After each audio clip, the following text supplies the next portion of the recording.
Selamat petang, salam sejahtera. Terima kasih karena bersama dengan saya di Nazlin Unity Channel. Ini satu lagi titah ke bawah Duli Yang Maha Mulia yang di Pertuan Agung Bakal Baharu, Malaysia. Sultan Ibrahim kata beliau baginda mahu utamakan 33 juta rakyat Malaysia dan bukan lagi 222 ahli parlimen. Daulat tuanku, kami rakyat Malaysia menghendaki inilah yang benar-benar berlaku.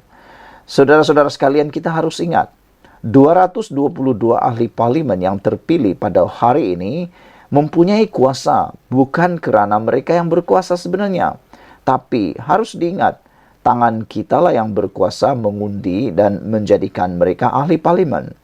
Tapi terkadang kita juga terlupa bahawa ahli-ahli parlimen ini sebenarnya bermajikankan rakyat. Tapi ramai ahli parlimen sekarang ini lupa realiti itu. Mereka menyangka mereka lah yang berkuasa dan mereka mengejar kuasa. Sedangkan rakyat pula terhinjut-hinjut nak hidup, terhinjut-hinjut nak minta pertolongan. Tapi ramai ahli parlimen di luar sana yang masih sibuk nak menyebut kuasa, nak mendapatkan kuasa dan mahu pula mencantas kerajaan, cuba menggugat kestabilan yang sedang atau tengah dinikmati oleh rakyat Malaysia. Pada pendapat beberapa netizen dan juga penganalisis politik, mereka kata Malaysia sekarang ini sudah cukup aman dan stabil. Jangan lagi cuba ditebuk, cuba dirampas atau dijatuhkan, ditumbangkan. Kata mereka, kalau nak tumbangkan, bersabarlah, tunggulah sehingga pilihan raya. Kerana kuasa pemilih itu sebenarnya daripada tangan para pengundi dan rakyat Malaysia, bukannya di tangan 222 ahli parlimen, kata mereka. Jadi, ke bawah Duli Yang Maha Mulia yang di Pertuan Agung, kami, rakyat tuanku ini sangat-sangat mengalu-alukan, menyambut dengan hati gembira titah ke bawah Duli Yang Maha Mulia ini, iaitu mahu mengutamakan 33 juta rakyat Malaysia dan bukannya 222 ahli parlimen yang seringkali bukan dapat membantu, bahkan membuatkan rakyat lebih terabai kerana mereka sibuk berebut, bergaduh dan sebagainya. Sultan Ibrahim Sultan Iskandar menegaskan akan mengutamakan kepentingan rakyat apabila menjadi ketua negara berkuat kuasa pada 31 Januari tahun depan. Pastinya peringatan daripada Sultan Ibrahim ini akan membuatkan semua lutut ahli parlimen mula bergetar, mula bergegar. Lebih-lebih lagi kepada mereka yang nak cuba-cuba mahu merampas kerajaan. Kerana saya pasti, ke bawah Duli Yang Maha Mulia yang di Pertuan Agung ini tidak akan membenarkan perkara tersebut berlaku. Yang mana menurut perlembagaan, baginda boleh memilih Perdana Menteri mengikut atau memperkenankan Perdana Menteri itu adalah bidang kuasa ke bawah Duli Yang Maha Mulia di Pertuan Agong. Sultan Johor, Sultan Ibrahim Sultan Iskandar berkata, tumpuan baginda sebagai yang di Pertuan Agong ke-17 adalah mengutamakan kepentingan 33 juta rakyat dan bukannya melindungi 222 ahli parlimen.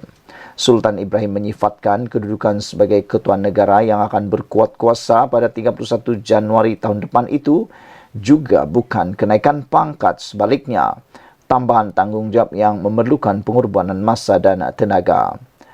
Titah baginda, saya merasakan negara pada hari ini telah dijangkiti satu virus yang pernah saya sebutkan dahulu semasa di Pasir Gudang, yaitu virus perpecahan titah baginda.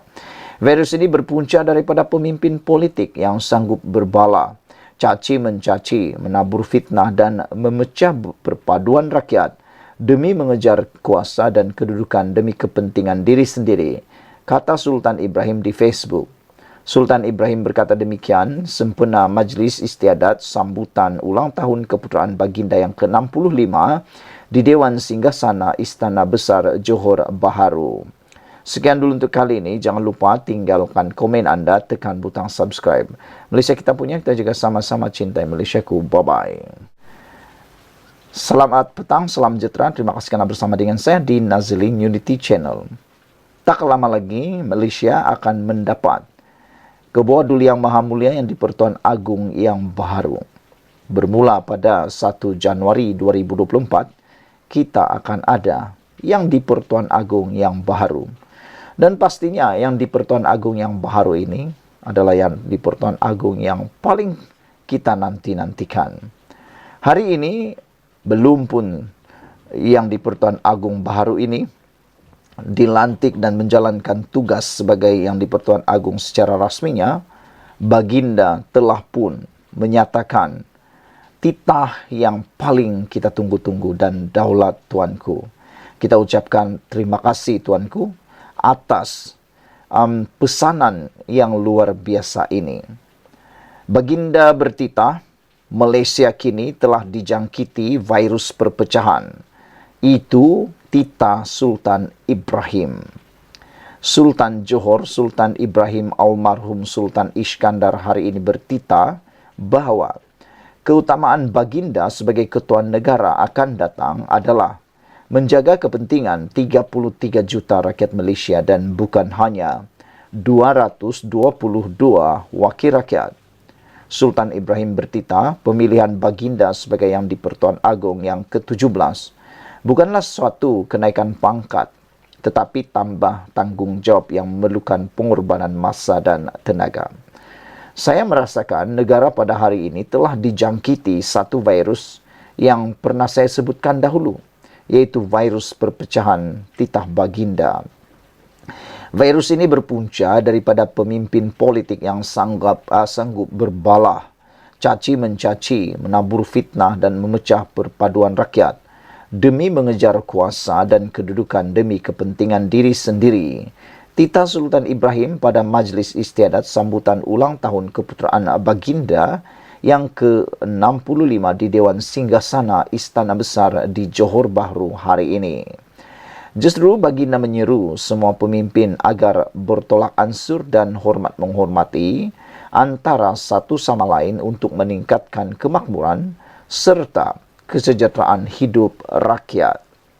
Majlis Raja-Raja dalam mesyuaratnya yang ke-263 khas pada 27 Oktober lepas telah memilih Sultan Ibrahim sebagai yang di-Pertuan Agong yang ke-17 bagi tempoh 5 tahun yang akan datang, berkuat kuasa 31 Januari 2024. Sultan Ibrahim akan menggantikan Al-Sultan Abdullah Yaitu Al-Mustafa Bilal Shah yang bakal menamatkan tempoh pemerintahan pada 30 Januari tahun depan. Beberapa komen daripada netizen berkaitan dengan titah kebawa Duli Yang Maha Mulia yang di-Pertuan Agong baharu ini ialah Orange Bison kata, benar. Moga-moga Tuanku Sultan Ibrahim dapat membawa budaya baru ahli parlimen di Malaysia. Bukan terpekik, terlolong macam kera dalam hutan, especially pembangkang, kata beliau. Patut ahli parlimen yang tak beradab seperti beberapa orang pemimpin yang dituliskan oleh beliau ini seperti Sahidan Kasim, Awang Hashim, Fadli dan lain-lain. Rakyat jangan pilih jadi menteri ataupun jangan pilih sebagai ahli parlimen sebab tin kosong sahaja, kata Orange Bison 0878. Violet Bird 6538 menyatakan, well said Tuanku. Beliau bersetuju dengan kata-kata ataupun titah kebawa Duli Yang Maha Mulia yang di-Pertuan Agong. Otak Center menulis, memang adalah fakta. Semua pembangkang masa kini, kata beliau, ramai yang otak tin kosong sebab itulah terpaksa buat bermacam tipu hela serta mengelirukan supaya dapat tarik sokongan pengundi yang malas membaca, mencela sambil cari makan dalam parlimen, kata otak Center. Apa pula pendapat anda? Namun kita amat berbangga dengan peringatan daripada yang di-Pertuan Agong baharu akan datang ini, yaitu Sultan Ibrahim dengan menyatakan Malaysia dijangkiti virus perpecahan. Marilah semua kita rakyat Malaysia, kita harus menolak dan menyembuhkan virus yang jahat ini. Sekian dulu untuk kali ini. Jangan lupa tinggalkan komen Anda, tekan butang subscribe. Malaysia kita punya, kita jaga sama-sama, cintai Malaysiaku. Bye-bye.